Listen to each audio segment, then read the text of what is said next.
But the Greek word for beautiful writing, calligraphy, was considered the highest art form in Islam. Our first guests for today have, for the past 2 years, been designing themselves a number of beautiful pieces. Ismail Hussein and Samir Rahman have for the past 2 years been producing beautiful pieces of calligraphic art. Before they join us on the sofas, here is a quick look at just some of their work.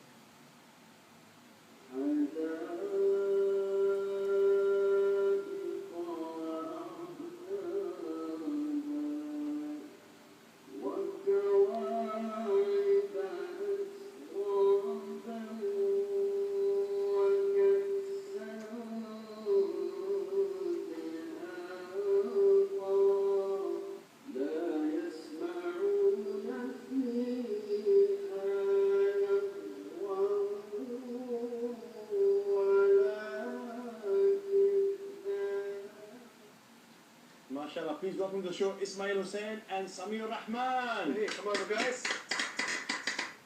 Have a seat. Assalamu alaikum. How you doing? Good. Have a seat. So, calligraphy.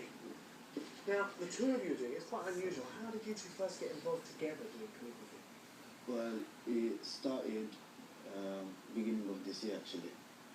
So quite recently? Yeah, quite recently. Both of us started doing it. And what it was is, the place we used to study, he joined this year, and I used to do it as a normal hobby. Yeah. Just in my spare time, write.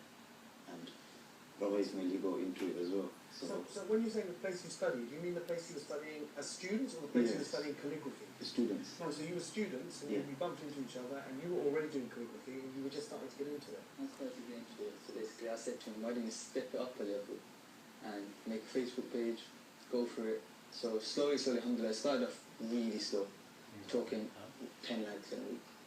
10 what? 10 likes, yeah. I don't know what that Facebook. means. Yeah? Now, alhamdulillah, okay. 3,500. Really? A week?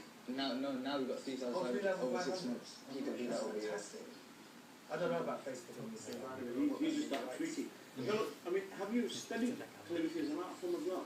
I studied it for over a year with one of my teachers. And at the beginning, it was quite hard. You need motivation. That's one thing. Because from what I remember, when I first started it, it's harder for me because I'm left-handed. Because the pens we use is designed for right-handed people. But I always thought actually it would be easier for left-handed, not for calligraphy. But I thought writing Arabic, because you know, I've noticed people who are left-handed, they struggle writing English because they have to go over the top like that. So they write and they don't smudge their words. I thought if you're writing from right to left, it would be quite good as a left-hander. It's easier in that sense, but to actually get the shape of the letters and everything right, it's more difficult. It's the angle you hold the pen in. And that's harder for a left-hander. So many calligraphists out there. What makes you different? Did you sit and think about how can we do something a little bit differently? And did you do some research into it before you set it all up? When we first started, we just started it. We just thought, let's go for it. We both enjoyed doing it, and we started going into canvases. But I looked at it, and I've got a relative who does this as well, but the difference is he designs them and it's all printed. And to do it all by hand, painting it, writing it, that itself is different. Your stuff is all hand done? Yeah, all hand done. So tell me, how long does a piece of work take? I mean, if you think of a short one, a quick one, because you're going to be doing something for us live here in the studio, I know that. We're going to send you back over to our green room and you're going to be doing something that you can give away. But, I mean, that aside, I know that's going to be a rush piece. How long does a piece of art take, a piece of calligraphy? If it's the standard size I'm going to do today, taking 10 minutes. Right. Honestly, I'd say 10 minutes. On size, it depends on how much you're writing. Yeah. But if you're doing something like, you know, for someone to put up in their house with beautiful painting effect and this and that. Yeah, it does take a bit of your time. Then you sacrifice your free time. Like you get youngsters, but outside chilling. And there's us, we're inside writing ayats down, we're writing hadith. And I'll be honest with you, I'm in a class. I've got a few years left to finish off my studies, but through this, alhamdulillah, with the help of him, he's my teacher. I haven't learned it, he's my teacher. So through the help of him, I've learned hadith after hadith, ayat after ayat. I'm not a hafiz, ayat after alhamdulillah, it's general knowledge. What inspires you guys? Which verse of the Quran to do, which hadith to do? What happens?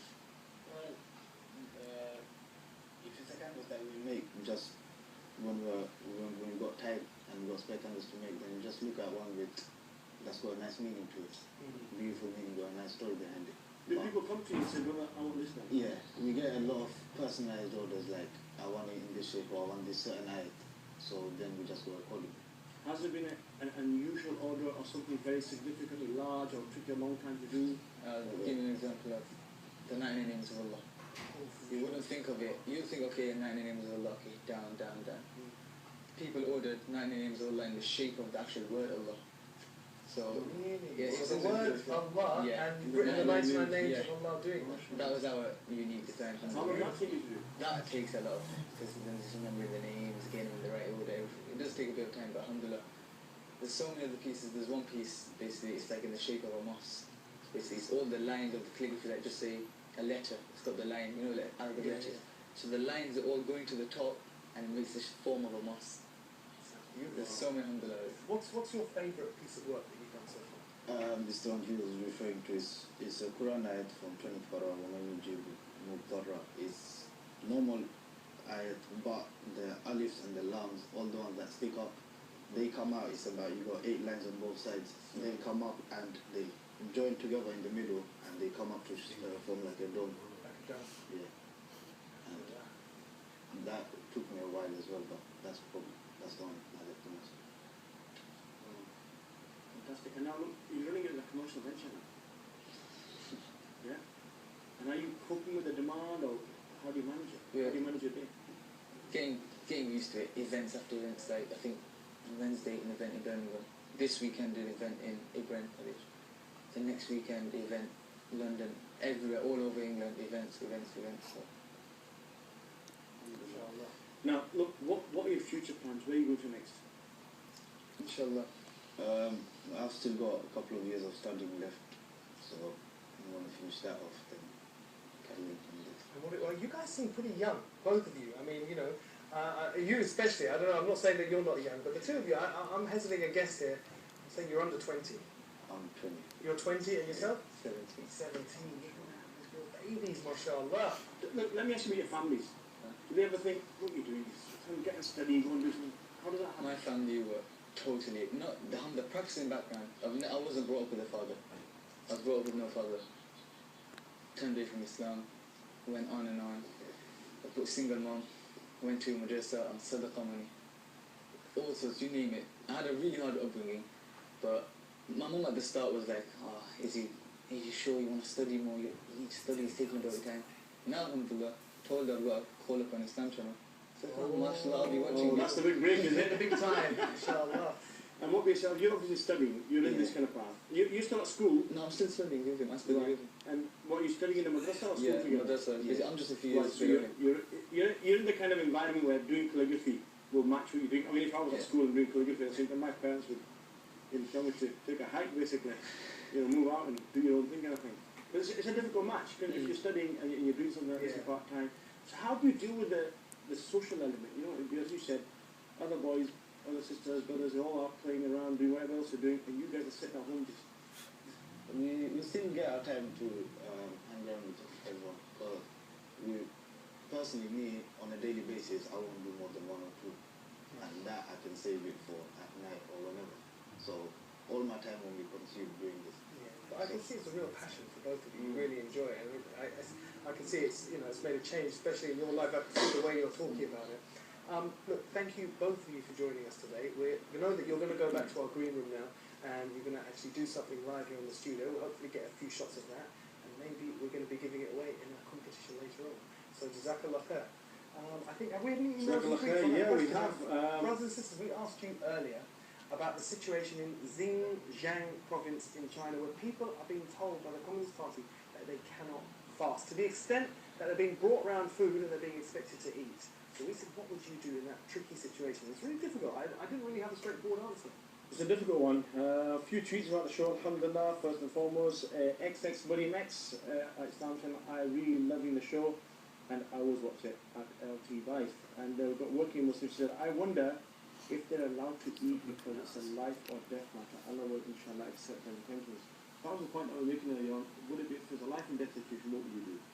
Life is sacred. That's the thing. I think no doubt about it. if it's that serious, if it's a life and death situation, no doubt you don't fast. I don't think Allah does not burden you with more than you can bear, and that no one's expected to die for their fasting. You make up for it the month after. If you did, Shidat09 said, good job living the life, may Allah reward you, Ameen. We've got Iqra Ashad once again, salam to the brothers and the sister, alhamdulillah.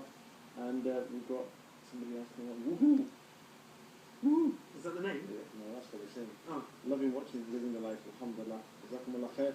And we've got a few more. You know, this is just taking a bit of time loading on. We have got so many. Can you see that? There we go. Oh, we've got another one here. Salam, global first. Ramadan through positive psychology intervention in Ramadan. How do I send you the press release? Oh, okay. Right.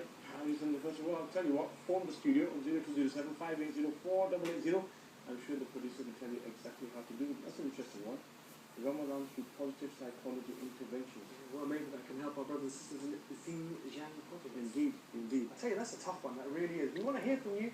If you've got any idea of what you would do in that situation, if you were in that province of China and the people saying you cannot fast, it's not allowed to fast, and the party officials are coming around checking out who's fasting and who's not fasting, what would you do in that situation? Okay. Now, we're all aware of the ongoing situation in Gaza, in Palestine. For one woman, sitting back and watching the suffering of so many just wasn't good enough. She decided to take a trip to Gaza in Palestine. And the events that followed this trip, she couldn't have imagined. Please welcome to the life, Anne Kennedy. Come on, sister.